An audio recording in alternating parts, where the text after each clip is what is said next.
a very wonderful moment again here in Lagos as we meet one of our contributors, spiritual contributors on this channel, Asabi Africa, in the name of Prophet Samuel Oladele. He is a man of God with his unique gift of prophecy and a lot of people are giving revelation to the glory of God as regards the revelations given to them by Pastor Sam Omodele. It is a very unique moment to be with Pastor Sam Omodele, one of our contributors on this channel, today in Lagos, somewhere in the center of the city here, in his apartment, and we are going to run the interview both in our native language of Yoruba and the continental language of English. Let me say, we are going here. Ẹ̀yin èèyàn wa ẹ káàbọ̀ sórí ètò wa lórí Asabi Africa TV. Bá ṣe ń bá àwọn bàbá wa nínú Olúwa, Pastor Sam Omodele sọ̀rọ̀. Wọ́n ti wá sí orí àwòrán amóhùnmáwòrán yìí rí ní ìgbà kan. Wọ́n dẹ̀ fún wa ní àwọn ọ̀rọ̀ tó jọjú. Ṣùgbọ́n ní wákàtí ẹni adúpẹ́gbẹ́ lẹ́yìn oṣù mélòó kan tá ti ń wá wọn káàkiri, àtúntì rí wọn bá sọ̀rọ̀ lénìí. Ó ti pẹ́ bí kan lọ sí òkè kan lọ kan bọ̀. Ṣùgbọ́n lénìí àmọ́ máa gbọ́ àwọn ọ̀rọ̀ Olúwa tí ó máa ṣe ọ̀pọ̀lọpọ̀ aláǹfààní nílé lóko. Bàbá wa nínú Olúwa, ẹ kújọ́ mẹ́ta sà. Ẹ ṣé gan. Àníká kí ká tún kọ̀ sí lórí ètò wa. Ó ti pẹ́ ta ti ń tún gbìyànjú láti rí yín, ṣùgbọ́n ìgbà mi bí kan sọ pé ẹ wà lórí òkè, ìgbà mi kan sọ pé iṣẹ́ ìrìn gbé kúrò ní ìlú Èkó dàbí nǹkan kan àbí nǹkan kejì. Aṣáwọn òbí iṣẹ́ Olúwa náà lè ń ṣe. Ká kọ́kọ́ bẹ̀rẹ̀ pẹ̀lú pé kí ló fà á tó yẹ pé ẹ busy tí ọṣẹ fi kọ́ yín láti jọ ẹ̀ tó yẹ pé àárín yín bá sọ̀rọ̀ tó yẹ pé àìṣèwárí yín bá sọ̀rọ̀, kí ló fà á tó yẹ pé àárín kí ni nǹkan tẹ́ ń ṣe, kí ni nǹkan tí Olúwa ń ṣe. Ó mọ̀ pé tí Olúwa bá ti darí ènìyàn, ó dàbí afẹ́fẹ́ ni. Tí Olúwa bá darí afẹ́fẹ́, nítorí pé ìgbà tí Olúwa ń sọ̀rọ̀ rẹ̀, ó sọ pé ibi tí afẹ́fẹ́ ti ń gbé wá kò sẹ́ni tó mọ̀, ibi tí afẹ́fẹ́ ń gbé lọ kò sẹ́ni tó túmọ̀. That means to say Olúwa ló mọ ibi tó máa ń fẹ́ àwọn àyànfẹ́ ẹ̀ lọ. Tó bá ti gbé wa lọ bẹ́yẹn, ibi tó bá ti ná wa lọ la máa lọ. Ṣùgbọ́n a lè ṣe ìfẹ́ tara wa, torí pé kò sí kankan tó profit ara láti ṣe ìfẹ́ tara ẹ̀. Torí pé wá sọ nínú ìwé kò sí kankan tó wà nínú ìfẹ́ tara bí kì í ṣe pé kíyàn ṣe ìfẹ́ ti Ọlọ́run. Torí ẹ̀ lè sọ nínú ìwé Rome chapter 8 verse 8, ó sọ pé a man that is in the flesh cannot please me. A man that is in the flesh cannot please me. Ẹni tó bá wà nínú ara kò lè ṣe kí ni, kò lè tẹ́ Ọlọ́run lọ́rùn. Ẹni tó bá ti ń gbénu ara, bó jẹ́ wòlíì náà ló ń gbénu ara. Ẹ̀rí tọkọ àti ìyàwó nígbà tó bá ṣègbéyàwó tán, kò yé yín, wọ́n máa wá gba Sátánì láyè. Ó lè jẹ́ wọ́n wà láàbúrọ̀d ni àbí kó wà Nàìjíríà. Ìgbà mìíràn wà, ó lè jẹ́ ojú kòkòrò ló mú ètò ń ṣe aya fẹ́ ètò ń ṣe ọkọ. Ó lè jẹ́ ojú kòkòrò ló jẹ́ kí ọkọ kó fẹ́ ètò ń ṣe aya nítorí pé owó tí wọ́n rí lọ́wọ́ obìnrin àbí owó tóbìnrin rí lọ́wọ́ ọkọ, nítorí pé wọn gbẹ̀mí mọ́ láyè láti ṣiṣẹ́. Ǹjẹ́ kó tẹ̀ dá kí àwọn obìnrin kan tẹ̀ máa fẹ́ ọkùnrin, obìnrin mìíràn ní ọkùnrin tí mo fẹ́ fẹ́ ó gbọ́dọ̀ ga, kó ní èjì, kó ní ìgẹ̀, pé ó dẹ̀ gbọ́dọ̀ tí ó gbọ́dọ̀ máa ṣiṣẹ́ nílé iṣẹ́ epo oil company. Ǹjẹ́ àwọn nǹkan wọ̀nyí, ǹjẹ́ ó mú ìtọ́ni Ọlọ́run dájú? Because ẹ̀yin tẹ́lẹ̀ mi ṣe sọ pé a gbọ́dọ̀ wá ohun dájúdájú ká lè fi ìdán múlẹ̀, ṣùgbọ́n kí lẹ rí sáwọn tó yẹ pé máa sọ pé obìnrin gbọ́dọ̀ fẹ́ díẹ̀, gbọ́dọ̀ tóbi, kí ọyàn ẹ̀ tóbi, kó rí ẹ̀ tínrín, ẹ̀mọ́ lórí kan bẹ́ẹ̀. Ǹjẹ́ àwọn nǹkan ǹjẹ́ ó bá ìlànà Ọlọ́run mu? Ní ṣókí tàbá wò báwọn bàbá wa nínú Bíbélì, àwọn Abraham gbogbo wọn ṣe ìgbéyàwó fọ́mọ wọn. Ní ṣókí, ṣe mọ̀ pé ní ayé òde òsìn àwọn ènìyàn wọ́n yàn fara wọn ni wọ́n jẹ́ kẹ́mi mọ́ yàn fún wọn mọ́. Bẹ́ẹ̀ náà ni wòlíì, àwọn kan wà tọ́lọ́run ò pè síṣẹ́ ránṣẹ́ tí wọ́n pera wọn, inú wọn ló pè wọ́n.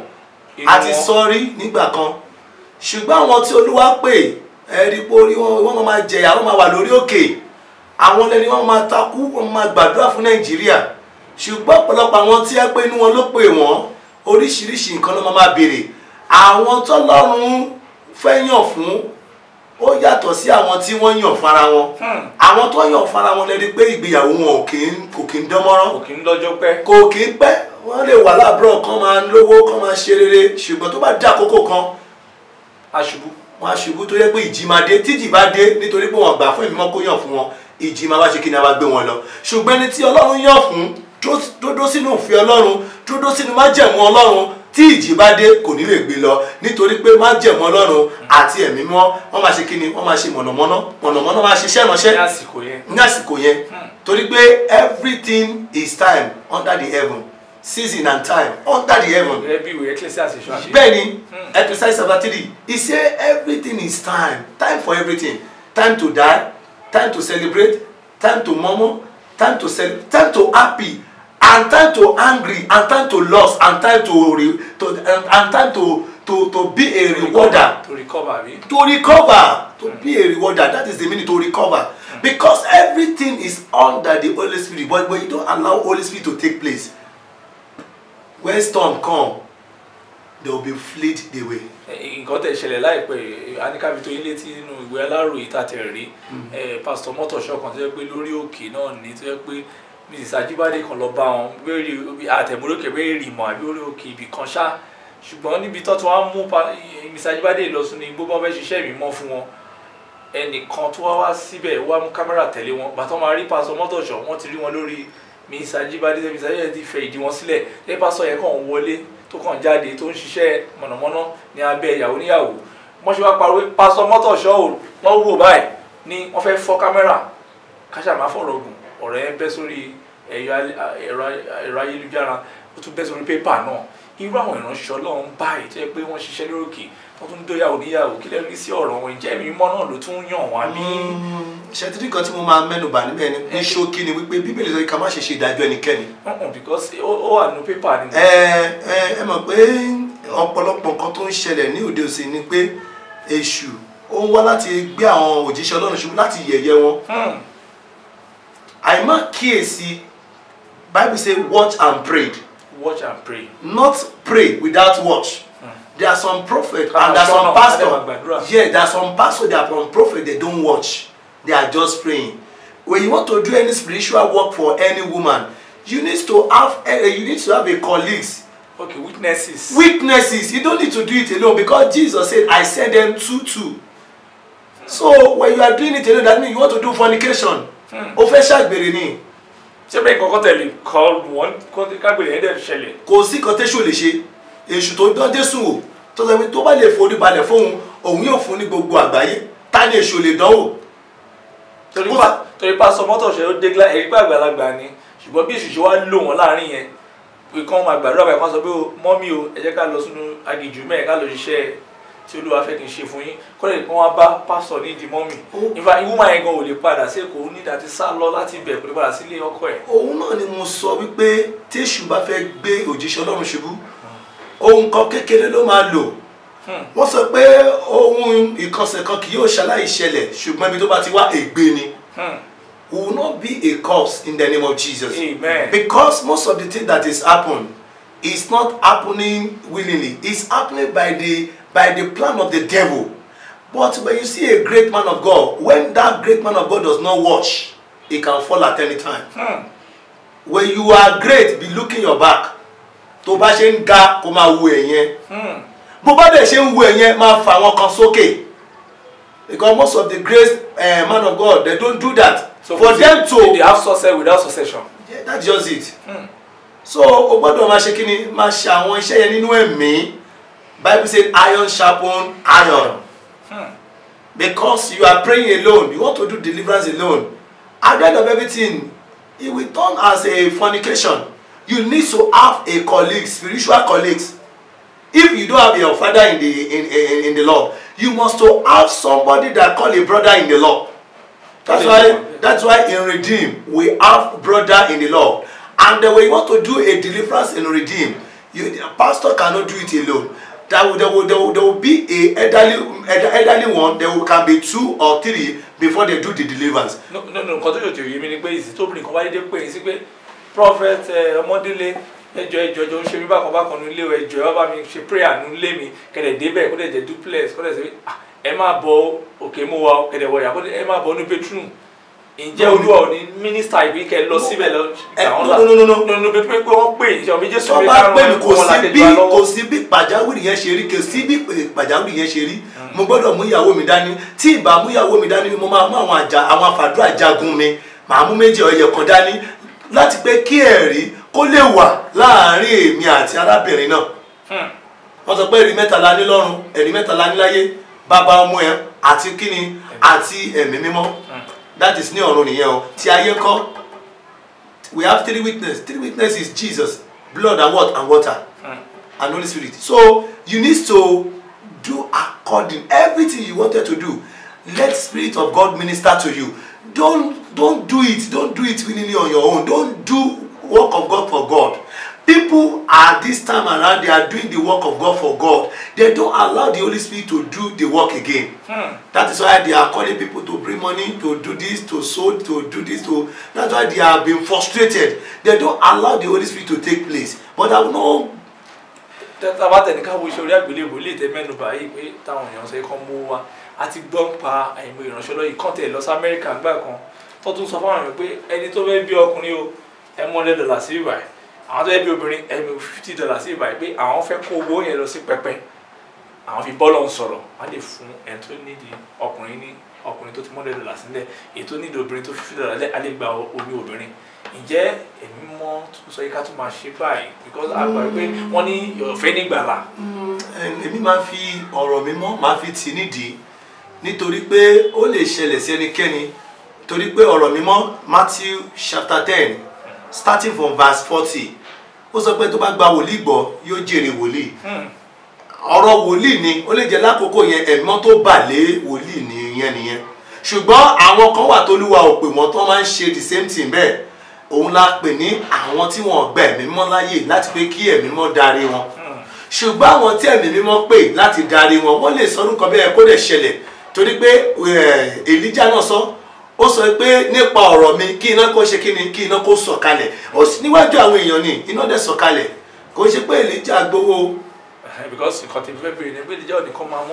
kò sọ pé kọ́ mọ́wọ́ wa ó fẹ́ fi Ọlọ́run ẹ̀ hàn ni ṣùgbọ́n ní ìgbà mìíràn wà Ọlọ́run lè sọ̀rọ̀ ẹ wo Jésù ní ìgbà tí wọ́n pe Jésù ní ìta Farisí tó sọ pé wọ́n fẹ́ gba owó òde Jésù ní láti sọ pé kí Peter àti Amos àti Philip kọ́ lọ sí odò ipò tó bá ti rí lẹ́nu ẹja ni kán wá ibi tó sọ pé kí lélẹ́yìn wá pé kábìtì Késárì fún Késárì kábìtì èyí tó ṣe tọ́lọ́run fún ti Ọlọ́run ṣe rí àwọn kan bẹ́yẹn ní ìgbà mìíràn wà ní wípé a gbọ́dọ̀ fi ti Késárì fún ti Késárì a gbọ́dọ̀ fi ti èyí tó ṣe ti Ọlọ́run fún ti Ọlọ́run ṣùgbọ́n nǹkan tí mo rí lọ́pọ̀lọpọ̀ ni wípé àwọn ènìyàn ò gba ẹ̀mí mímọ́ láyè mọ́ láti ṣiṣẹ́ ṣùgbọ́n wọ́n ń gbára lọ́pọ̀lọpọ̀ láyè ibẹ̀lẹ̀ ti rí wòlíì tó ń ṣubú sínú àgbèrè ibẹ̀lẹ̀ ti rí wòlíì tó yẹ pé ó wà tó yẹ pé ìgbà tí ojú ìṣẹ́ pọ́n ó bẹ̀rẹ̀ sí í yálé kiri láti máa bẹ̀bẹ̀ láti máa tọrọ ó wá jẹ́ kí wọ́n kọ́ máa fi kíní ẹ̀ máa sọ̀rọ̀ òdì sí Ọlọ́run àwọn ẹlòmíì ìgbà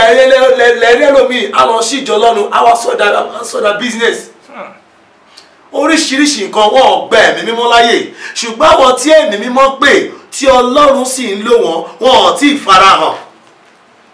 wọn ò tí ì farahàn ṣùgbọ́n àwọn bàbá wa tó tọ́lọ́run ti gbé sókè tá à ń wò lókè bí Dádì Adébóyè Dádì Kúmúyì Dádì Olúkọ̀yà bí Dádì Oyèdépọ̀ àwọn tẹ́mi rí tẹ́mi mímọ́ bá mi sọ ni but àwọn kan wà tí Olúwa ò fìwé pè àwọn náà pera wọn nítorí pé wọ́n ṣiṣẹ́ fún Ọlọ́run ni Ọlọ́run ò mọ̀ wọ́n. so wọ́n ṣiṣẹ́ Ọlọ́run ò ṣiṣẹ́ fún wọn. Ọlọ́run ò ṣiṣẹ́ pẹ̀lú wọn àní wọ́n ṣiṣẹ́ fún Ọlọ́run ò mọ̀ wọ́n wọ́n dẹ̀ tún ṣiṣẹ́ fún inú ara wọn ẹ̀mí mímọ́ ò mọ̀ wọ́n.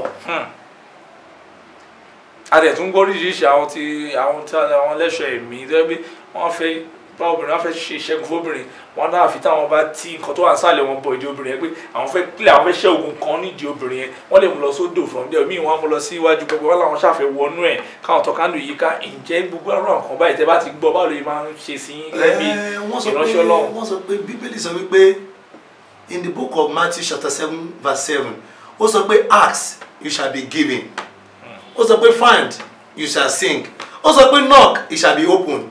Àwọn obìnrin tó wà wákùwà náà máa rírì kúrì ìgbà tó lọ ń bá wòlíì jà ó wà rírì kúrì àtàwọn tó wà láàbùrọ̀ tí wọ́n wò wípé kán tó pe wòlíì kọ́kọ́ search kọ́kọ́ béèrè lọ́wọ́ Ọlọ́run. Olúwa ti sọ nínú ìwé rẹ̀ Matthew chapter 7:7 ó sọ pé ask you shall be what? You shall be given. Ó sọ pé find you shall see. Ó sọ pé knock the heaven shall be open. How many people have been asking again? Nobody have time to ask again. And nobody that, how can you know a true prophet? He said through their fruit you shall know them. Nípa èso wọn ló ti máa mọ̀ wọ́n. Through their fruit you shall know them. There are some prophets you will see. Some prophets can say that, the Lord said that you should give me your car.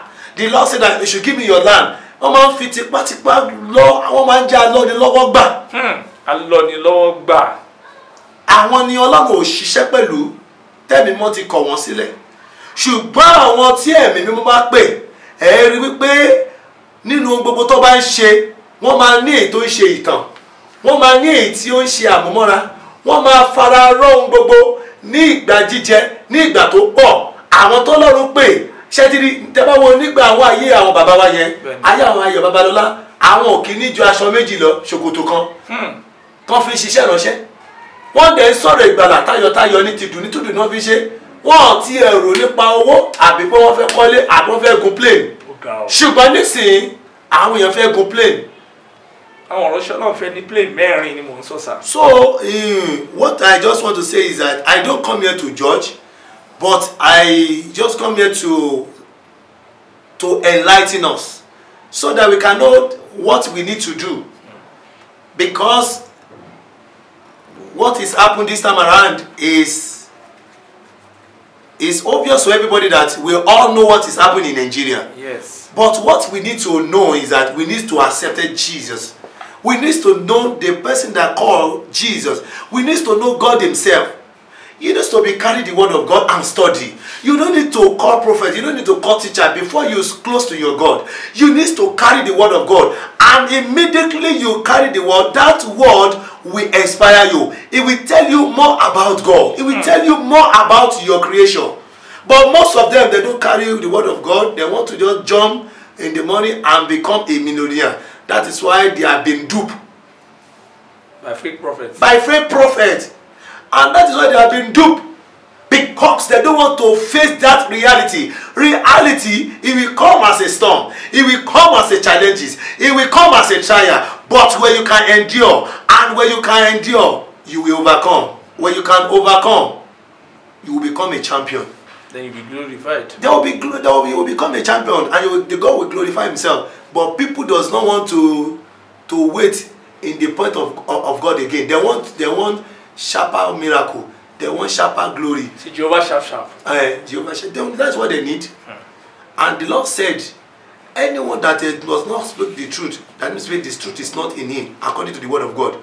But I just want to. Àtẹ̀wé bèrè because ìkọ̀kọ́ tún ń ro alójú àwọn tó ń ṣe oṣó dúró bá àti oṣó lẹ̀ àwọn ìránṣẹ́ Ọlọ́run bí kọ́ máa gé orí obìnrin tó ẹ̀ṣẹ̀ lóyún tí ó ti bímọ rí bí a tó ẹ̀ṣẹ̀ lóyún wọ́n gé orí ẹ̀ kan lọ́ fi síbí kan fi sọ̀rùn àwọn mìíràn tó ń gbé sórí pẹpẹ wọn ló ń sí pé bí ìdùn yẹn bá ṣe pọ̀ tó lè ṣe máa pọ̀ tó ìkan ló ṣẹlẹ̀ wọ́n àsìmí recently ìkan ló ṣẹlẹ̀ ní ibì kan tá a sọ̀rọ̀ ẹ̀ lẹ́ẹ̀kan oríṣiríṣi nǹkan ló ń ṣẹlẹ̀ kí ni ẹ̀rọ pé ó ṣubú làwọn ìránṣẹ́ yìí. ṣẹ́tìrí nǹkan kan ni mo fẹ́ jẹ́ ká máa wò bíbọ̀ Jésù ti súnmọ́lé ó sọ pé ní ìgbà tọ́mọ ènìyàn bá ń bọ̀ oríṣiríṣi nǹkan ló máa ṣẹlẹ̀ ó sọ pé ẹ̀gbọ́n yóò sin àbúrò àǹdẹ̀ ọjọ́ pé òun yóò wá da ẹ̀mí òun síta sí ara ọmọ kékeré àti àgbà ó sọ pé ìjọba àti ìjọba wọ́n máa bára wọn jà. Ìjọba àti ìjọba. Wọ́n máa ṣe kí ni wọ́n máa bára wọn jà wọ́n máa kọjú láti àwọn torí pé bíbọ̀ Jésù ti ń dé ẹni tí ó bá dẹ̀ ní Jésù ní Olúwa àti olùgbàlà rẹ̀ kí ó má lọ kókó ẹlẹ́kejì nítorí pé ikú kan wà láyé yìí òun ni tí yàn bá kú láyé yìí tí wọ́n bá ti sín àbí tó bá jẹ́ pé ó lọ kọ́lọ́jọ́ tó dé ṣùgbọ́n ikú ẹlẹ́kejì òun ni ọ̀run àpáàdì.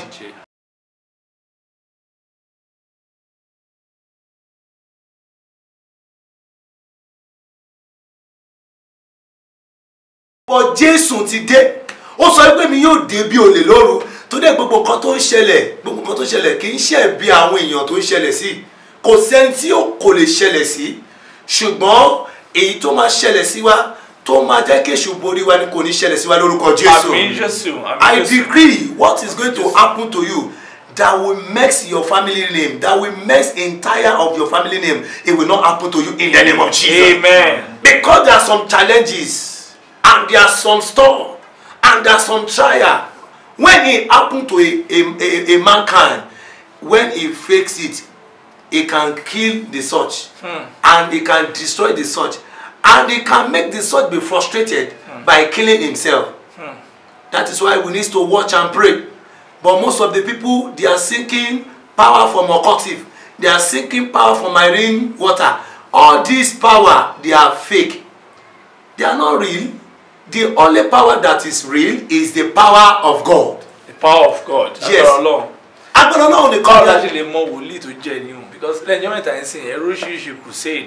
Ilé alóhùn ṣe crusade, òun gbé Tọ́pẹ́ Àlàbí wá, òun gbé Mega 99 wá, ikú àtúgbé Fuji musician wá, ẹ̀mí àti ìdùnnú gbé Pasuma wá, ẹ̀mí àlóhùn gbé Òṣùpá wá.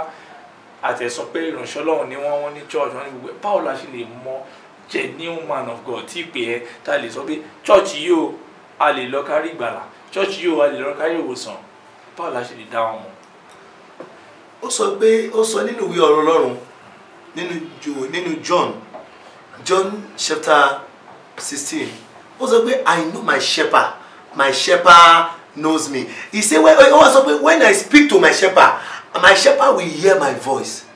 And then mo ti make sure mo ti mú wá sọ nínú ìwé ọ̀rọ̀ Ọlọ́run kan wípé Matthew chapter 7 starting from verse 13 to 14, 15, 16. Ó sọ pé by their fruit we shall know them. By their fruit. You will know them. You will know them by, when you want to know the true shepherd. The true shepherd must to tell you to go and fast and pray.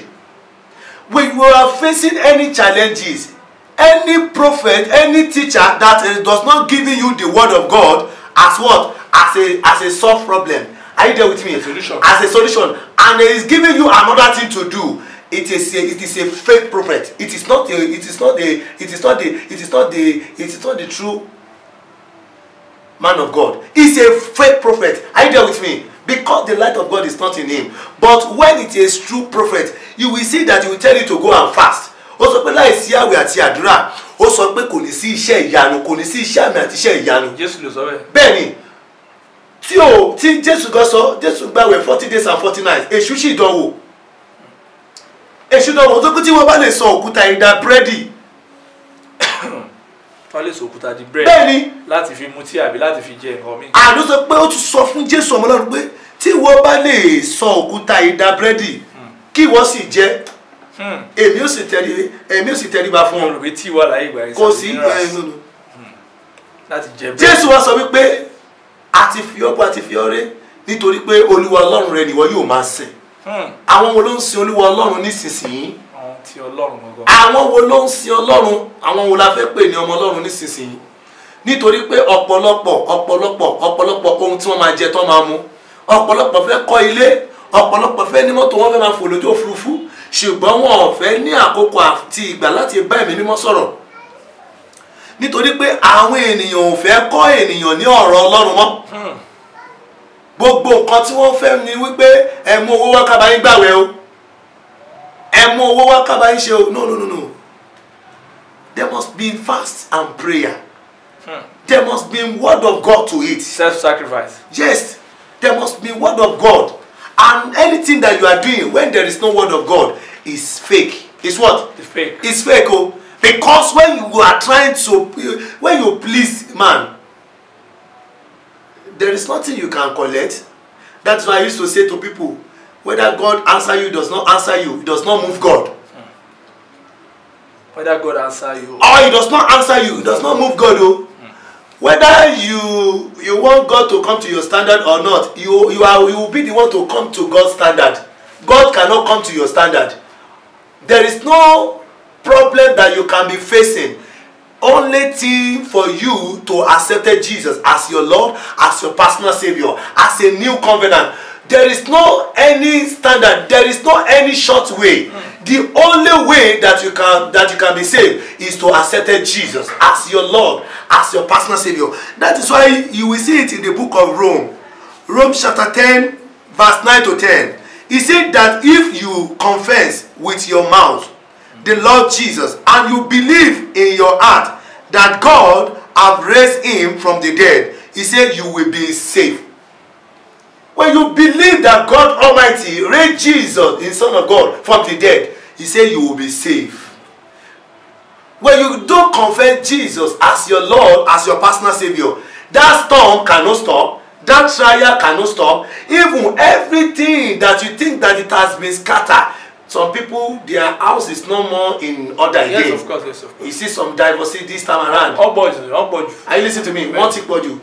Kí lè dàrú, wọ́n wà lábroad náà. Àwọn tó lọ ń bó obìnrin, àwọn tó lọ ń bá ìyìnbó láti wípé wọ́n fẹ́ ní stay. Wọ́n fi ìyàwó wọn àti ọmọ wọn sílẹ̀ ní Nàìjíríà. Tó ti gbé ìbọn Ọlọ́run sórí. Ẹyẹ jọ kí ni ṣé nǹkan bẹ́ẹ̀ tẹ̀ tún ní ìtumọ̀ because lóòótọ́ làwọn kan ti bí méjì sí bí mẹ́ta wọ́n dẹ̀ close lóyìnbó wọ́n dẹ̀ fẹ́ obìnrin ní court wọ́n ní àwọn fẹ́ fi gba green passport àwọn fẹ́ fi gba yellow passport gba oríṣiríṣi passport eventually àwa di gbọ́nmi sí omi òtó àwa di fọ́pọ̀ mọ́yọ̀ kí lẹ rí sírò àwọn ọmọ yìí tó fẹ́ gbé lóyìnbó tipátipá tó yẹ pé ìgbà tó dẹ̀ tún yá òyìnbó á ní àfipàpà kan fẹ́ àwọn ǹjẹ́ Olúwa ló tọ́ wọn sọ́nà àbí ṣé ìlú wa ni ò dáa tó ni àbí. Mo ti pè nǹkan kan ní májẹ̀mú nǹkan tí mo fẹ́ sọ̀rọ̀ lórí ẹ̀ ní wákàtí ní májẹ̀mú tuntun. Májẹ̀mú tuntun. Májẹ̀mú tuntun ó dá lórí májẹ̀mú Kristi tó dúró títí láéláé. Májẹ̀mú tí kò lè yí padà ni. Àwọn kan wà májẹ̀mú ta fi fún wọn wọn ò ní lọ sílùú òyìnbó títí Kristi máa fi dé. Wọn ò ní láti lọ lóyìnbó. Bẹ́ẹ̀ ni wọ́n kàn fi ipá lọ ni. So pé májẹ̀mú wọn ni pé ibi tó ń wà lọ́tí máa rere ṣe. Bẹ́ẹ̀ ni ibi tó wà lọ́tí máa ṣe rere. Bẹ́ẹ̀ ni ṣùgbọ́n wọ́n fẹ́ fi ipá àti gbogbo èrú irọ́ pípa láti lọ sí ètò ṣe ilẹ̀ òkun tó bá ti wá débẹ̀ wọ́n lọ máa gbá obìnrin ọkọ́bìnrin máa gbá ọkùnrin wọ́n máa sọ de àgbèrè irú wọn ò lè rí ìjọba ọ̀run wọ̀ nítorí ẹ̀ lẹ́ni pé ọmọ wọn lójú ẹ̀mí wọn máa bára wọn sùn wọn ò ní mọ ọmọ wọn mọ́. Olódùmarè. Ó ṣẹlẹ̀ sí Dávidi náà bí Dávidi ṣe fẹ́ ìyàwó tó lójú ẹ̀mí Dávidi àwọn ọmọ ẹ̀ bára wọn sùn. Olódùmarè. Nǹkan tó máa ń ṣẹlẹ̀ sí irú àwọn ènìyàn bẹ́ẹ̀ nìyẹn tó o bá tètè ya gbàdúrà fún àánú láti gba Jésù ní Olúwa tó lùgbàlà. When they don't confess their sin, when they don't repent and to come back to Jesus, and when they are still continue to deceive woman or man to deceive woman or woman to deceive man, when they don't come back to Jesus, that is the way their son, their daughter, that is how they will be misbehave. Later in life. Later in life, in future. But àwọn kan ti há sínú ẹ̀ báyìí tí wọ́n wà lamẹ́ríkà báyìí ń sọ̀rọ̀ èmi wà London ṣé pé obìnrin ló há wọn mọ́lé ṣé pé òróró báyìí kọ́ máa larí mọ́ náà ni lórí wọ́n fẹ́ gba green passport yìí wọn ò dẹ̀ bí wọn dá kó sọ yóò padà sí Nàìjíríà. Nítorí ẹ̀ lolúwa ṣe sọ wípé òun lọ́lọ́run má jẹ̀mú. Let us look at the book of Deuteronomy chapter 7 verse 9. I'm talking about covenant of God. I'm talking about the covenant májẹ̀mú. Deuteronomy chapter 7 starting from verse 9. Therefore know that the Lord your God, he is God, the faithful God. Number one, Ọlọ́run òdodo. God who keep covenant, Ọlọ́run tó pa májẹ̀mú wọn, and mercy. Number 4, àánú for 1,000 generations with those who love him and keep his commandment. Fáwọn tó nífẹ̀ẹ́ rẹ̀ tó pa òfin rẹ̀ mọ́, àwọn kan wà wọn ò pa òfin Ọlọ́run mọ́. Májẹ̀mú ara wọn, ìfẹ́ ara wọn, ìfẹ́kúfẹ̀ẹ́ ara wọn, wọ́n fi ìyàwó àtọmọ sílẹ̀. Wọ́n rò pé káwọn lè bá jẹ́yàn.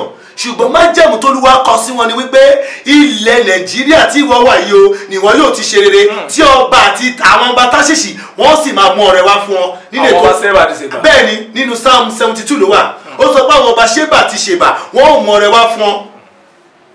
Ó sọ pé tí wọ́n bá gbọ́ ohùn Olúwa Ọlọ́run rẹ ní ó tẹ̀ tí wọ́n ní Deuteronomy 28 tí wọ́n bá farabalẹ̀ gbọ́ ohùn Olúwa Ọlọ́run rẹ láti lè máa pa àwọn òfin yìí mọ́ èmi ó sì gbé ọ̀gá orílẹ̀-èdè ńlá lọ. When you can obey and hearken to the voice of the Lord, he said, I will take you high above the nation, where you can keep my status. But people don't want to keep the status of God again. People are faking it. We are all faking it. That is why we we cannot deceive ourselves, neither we cannot deceive God. You can deceive others, you cannot deceive God. No one can deceive God, can go scot-free. You cannot deceive God. That is why the kingdom of God is what? By fire, by force, abi. Ìjọba ọ̀run ti fi àfaragbára wọ̀ àwọn olódodo ló dẹ̀ fi ipá gbà á. Nǹkan tí mo fẹ́ sọ nìyẹn. Ìjọba ọ̀run ó ti di àfagbára wọ̀ àwọn olódodo ló fi ipá gbà á. Tí ò bá gbà pẹ́ olódodo láti jẹ́ olódodo, láti jẹ́ ẹni tó ń gbọ́ràn, tó ń pa òfin Ọlọ́run mọ́, tí ò ṣe àgbèrè, ò ṣe panṣágà, ò rìn di òru, ò ṣe ìgbéraga, ó jẹ́ ẹni tó ń dáríjì, ó jẹ́ ẹni tó ní ìfẹ́, ó jẹ́ afifúnni, ó jẹ́ ẹni tó ń fúnká, tó ń fọ́ká, ó dẹ̀ jẹ́ ẹni tó ní ìdáríjì láti tètè máa dáríjì ẹni. Irú àwọn wọ̀nyí ni Olúwa sọ wípé àwọn tí ò rí ìkẹyìn nìyẹn. Nítorí pé wọ́n tó bá lágbèrè, tó bá ṣojú kòkòrò, you are not do the will of God. That is not the will of God. A new covenant is a blood of Jesus Christ. Because when you want to become a son of God, you must to obey His statutes and keep His commandment. When you don't keep this commandment of God, are you there with me? Yes, sir. Yes, sir. When you don't, anyone that does not keep the commandment of God, he cannot please God. Go. Mo dẹ̀ fẹ́ bèrè ni because àwọn kan wọ́n tẹ̀ tún ṣẹlẹ̀ nínú ìgbàgbọ́ ń sìn bí káwọn obìnrin lọ sí church níjọ́ Sunday káwọn kan wọ́n kúrò ní church kán wà nílé kán máa retí ìyàwó wọn bí àwọn kan fẹ́ jẹun ẹ̀ẹ́dẹ́lẹ́sì ẹ̀ fẹ́ jẹun ìyàwó yóò ti dé ìgbà tẹ́ máa pè wọ́n ní àwọn ọmọ mi wà ní church wọ́n ń ṣe oúnjẹ fún dáàdì ní Olúwa bí pásítọ̀ wà nílé ìyàwó ò sí lára àwọn dáàdì kan wà sí ẹgbọ́n ọ̀tẹ̀ níyàwó wọn ní àwọn ìyàwó àwọn ọmọ ìjọ dúró wọ́n ń dáná fún dáàdì ǹjẹ́ ilé ìbá ìlànà Ọlọ́run mu ti ọkọ dẹ̀ wà ní ọkọ ti dé lé láti ibi 2 ọ̀sán ìyàwó ó sì wà ní church. òun náà ni mo ń sọ nípa májẹ̀mú tuntun. Wọ́n ń sọ oúnjẹ fún dáàdì ni mo ti sọ. ní ìgbà tí Jésù ń wọ Jerusalem lọ ó sì rí àwọn alàgbà tí wọ́n ń tà nílé Ọlọ́run àwọn alàgbà ni o àwọn olùṣọ́ àwọn wòlíì àwọn ṣẹ́pà wọ́n ń báyàwó níyàwó sùn wọ́n ń bímọ ní Jerusalem náà ni o. Jésù ń wọbẹ̀ lọ ó sì sọ pé kí ló dé tẹ̀ ń tà nílé bàbá mi tẹ̀ tún rà ó sì fi ìbínú lé wọn jáde. Wọ́n ló fi kòbókò nà wọ́n ni. torí ẹ̀ lẹ ṣe rí pé ìjọ ń túká oríṣiríṣi nǹkan tó ń sọ ní mídíà tó ń sọ ní Facebook tó ń sọ káàkiri nítorí ẹ̀ ni wípé àwọn ènìyàn ò gbà ẹ̀mí mọ́ láyè. They don't allow these new covenants to work in their ministry in their you know. ní ọmọdé rẹ bẹ̀rẹ̀ pé ìjọ dá káwọn obìnrin máa ṣe oúnjẹ fún dáàdì lẹ́yìn ìsìn kọ́ máa lọ sí oúnjẹ fọ́kọ wọn. No. Kọ́ máa ṣe oúnjẹ fún dáàdì. Eléyìí ò dáa tó dáàdì ní ìyàwó tiẹ̀ gẹ́gẹ́ bí èmi gẹ́gẹ́ bí èmi mo níyàwó tèmi dáàdì ní ìyàwó tiẹ̀ dáàdì ní ìyàwó tiẹ̀ báwo ni ìyàwó oníyàwó ṣe máa ṣe oúnjẹ fún dáàdì ṣé dáàdì tún fẹ́ dalé onílérú ni wọ́n sọ wípé shepherd just be like we just be like a leader that we need to shepherd the sheep. We don't need to to gbọ́dọ̀ jẹ́ kí sheep yẹn kó scatter now. Sheep does not mean to scatter by the hand of the shepherd. But when sheep scatter by the hand of the shepherd, that means to say that shepherd is not a good shepherd. Jesus ó sọ nínú ìwé Jòhánù yẹn John ó sọ nínú John 16 yẹn ó sọ pé èmi mọ àwọn àgùntàn mi sì mọ̀ mí tí n bá pè wọ́n wọ́n gbọ́ ohùn mi tí wọ́n bá ń pè mí èmi sì ń gbọ́ tiwọn. tó dẹ̀ ni mo ti sọ síwájú ká tó bẹ̀rẹ̀ mo sọ pé àwọn kan wà tó jẹ́ wòlíì àwọn kan wà tó ń lọ sínú ìjọ àwọn wòlíì míì Olúwa ò gbọ́ ohùn wọn àdúrà wọn ò lọ sí òkè àdúrà wọn dàbí èéfín tó fẹ́. ó kàn fẹ́ káàkiri bẹ́ẹ̀ ni kò fẹ́ lọ sókè kò fẹ́ lọ sọ́run. àbí ó dàbí èfìkénì ni àbí. ó dàbí èfìkénì kò lọ sókè kò ẹbọ wọn ò jẹ́ ìtẹ́wọ́gbà nítorí pé òótọ́ ni wípé Olúwa sọ wípé pa òfin mi mọ́. Keep my covenant. Keep my covenant. I'm talking a new covenant. Ìwé Nehemiah chapter 1, I want to read it again. Okay, sir. Nehemiah chapter 1 verse 5. Nehemiah chapter 1 verse 5. He said, and I said, I prayed, Lord God of heaven, oh great and awesome God, who keep your covenant and mercy with those who love you and observe your commandment. Look at it. He said God. It's Moses that is talking there. Moses, you know that the Israelites, they have sinned against God. They have gone astray to go and serve other gods. That is why you see us, we are serving other gods. Some go and serve money over there. They leave their family in Nigeria. They go and meet strange woman in abroad. Abroad, in yes. In Canada, yes. In London. Yes. All these things are idol. So idolatry. Yes. That's why all those people cannot please God. By the book of Rome chapter 8 verse 8. He said those are in the flesh cannot please me. That is in Rome chapter 8 verse 8. He said those that in the flesh cannot please me. That is why these people cannot please God. People that they want to make it by force by fire. People that they don't know the covenant of God for their life.